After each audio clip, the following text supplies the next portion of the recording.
अनोखा वरदान। एक तूफानी रात में घोड़े पर सवार एक राजा अपना भेष बदले एक तंग से रास्ते से जा रहा था। भेष बदलकर स्वयं अपनी प्रजा का हाल चाल जानना उसका दस्तूर था। उसके घोड़े का पीछा करते हुए डाकू भी चुपके चुपके चले जा रहे थे। डाकू राजा के शानदार घोड़े पर हाथ साफ करना चाहते थे। अचानक डाकुओं ने राजा को घेर लिया। राजा एक बार तो सकते में आ गया, मगर वह घबराया नहीं। वह बच निकलने की तरकीब सोच ही रहा था कि उसके घोड़े का खुर सड़क के गड्ढे में फंस गया। डाकू, जो गिनती में 1 दर्जन से अधिक थे और राजा पर लपकने ही वाले थे कि एक साथ 6 नौजवान वहां आ पहुँचे। उन्होंने देखा कि राजा मुसीबत में है। उन्होंने डाकुओं पर हमला किया। पीछे से अचानक हमला हुआ तो डाकुओं का ध्यान बट गया और इस प्रकार राजा बच निकला।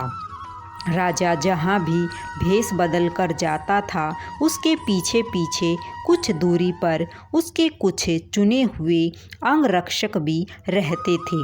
तब तक अंगरक्षकों का दल भी वहां आ गया। सारे डाकू घेर लिए गए, एक भी बचकर न भाग सका। राजा उन नवयुवकों से प्रसन्न था जिन्होंने बिना यह जाने कि वह एक राजा है, डाकुओं से उसकी रक्षा की थी। राजा ने उन्हें बहुत बहुत धन्यवाद दिया और कहा कि वे उसके साथ महल तक चलें। वे नवयुवक दूर दूर के गांव से आकर एक सराय में ठहरे थे और वहीं उनकी मित्रता हुई थी। भोर होते होते राजा की घटना का समाचार सब जगह फैल गया। सारी प्रजा खुश थी कि डाकू उनके राजा का बाल भी बाका ना कर सके।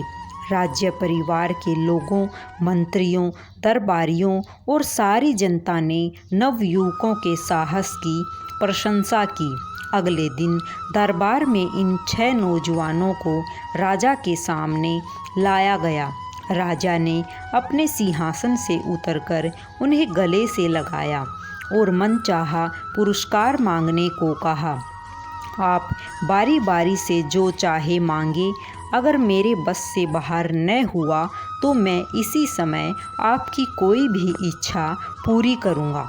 उन 6 में से जो सबसे बड़ा था, राजा ने पहले उसी से पूछा। एक पल के लिए उसने सोचा और फिर कहा, महाराज, बहुत दिनों से मेरी लालसा थी कि मेरे पास आराम से रहने के लिए एक घर हो। मुझे बस एक अच्छा सा मकान चाहिए। राजा ने उसी समय उस नौजवान के लिए एक आलीशान भवन बनाने की आज्ञा दे दी। अब दूसरे नौजवान की बारी थी। वह अपने पद में तरक्की चाहता था। उसको राजा ने राजदरबारी नियुक्त कर दिया और इस तरह उसकी इच्छा पूरी की। तीसरे नवयुवक ने कहा, सरकार, मेरे गांव के लोग हर सप्ताह नगर में सब्जी तरकारी बेचने आते हैं। गांव और शहर के बीच कोई अच्छी सड़क नहीं है, इसलिए उन्हें बड़ा कष्ट होता है, खासकर बरसात में। मेरी विनती है कि एक अच्छी सड़क बनवा दी जाए ताकि उनका कष्ट दूर हो।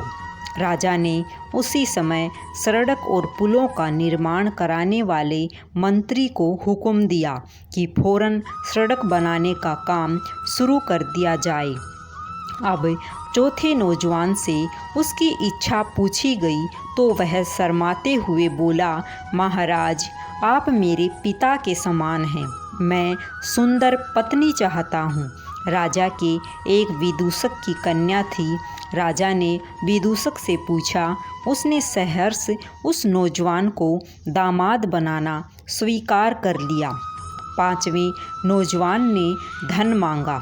उसी समय बोरों में सोना भरकर उसे दे दिया गया। अब 6ठे की बारी थी। उसने कहा, महाराज, मेरी बस यही इच्छा है कि जब तक मैं या आप जीवित रहें, वर्ष में एक दिन आप मेरे यहाँ अतिथि बनकर आए। इस अनोखी इच्छा को सुनकर सब हैरान रह गए। बहुत से लोगों ने तो नौजवान को मूर्ख समझा। स्वयं राजा को भी यह बड़ी अजीब सी बात लगी कि नौजवान अपने लिए कुछ मांगने की बजाय उसी को अतिथि बनाना चाहता है। लेकिन उसने तो शुरू में ही कह दिया था कि जब तक उसके वश में होगा वह उनकी इच्छा पूरी करेगा। बस फिर क्या था, वर्ष में एक दिन और एक रात राजा ने उस नवयुवक का अतिथि बनना स्वीकार कर लिया।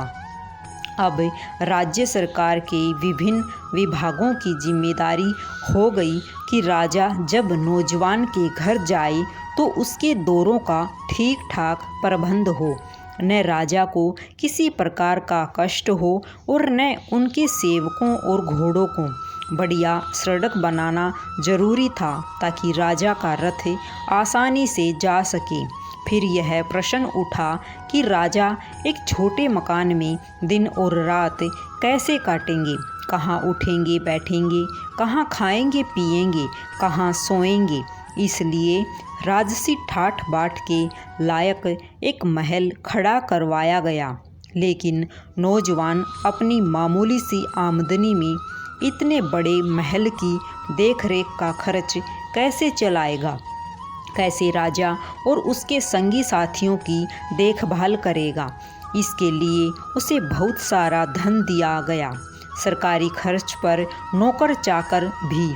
पुरानी चली आने वाली प्रथा के अनुसार राजा को उसे किसी दरबारी की पदवी भी देनी पड़ी। अब तो उसका उतना ही सम्मान होने लगा जितना किसी राजकुमार का होता। अभी एक और बात बाकी थी। जिस घर में राजा अतिथि बनकर ठहरेंगे उसकी गृहिणी को राजा के नाजुक मिजाज और पसंद का पता होना चाहिए। इस बात की जानकारी राजकुमारी से अधिक और किसी को हो सकती थी। शीघ्र ही नवयुवक से राजकुमारी के विवाह की तैयारियां की जाने लगी। इस तरह केवल एक वरदान मांगकर उस चतुर नौजवान ने वह सब कुछ एक साथ पा लिया जो पांचों ने अलग अलग मांगा था। ये बहादुरी का काम था। सभी को राधे राधे, सभी को जय श्री कृष्णा। अगर कहानी पसंद आई हो तो चैनल को सब्सक्राइब अवश्य करें। सभी को राधे राधे।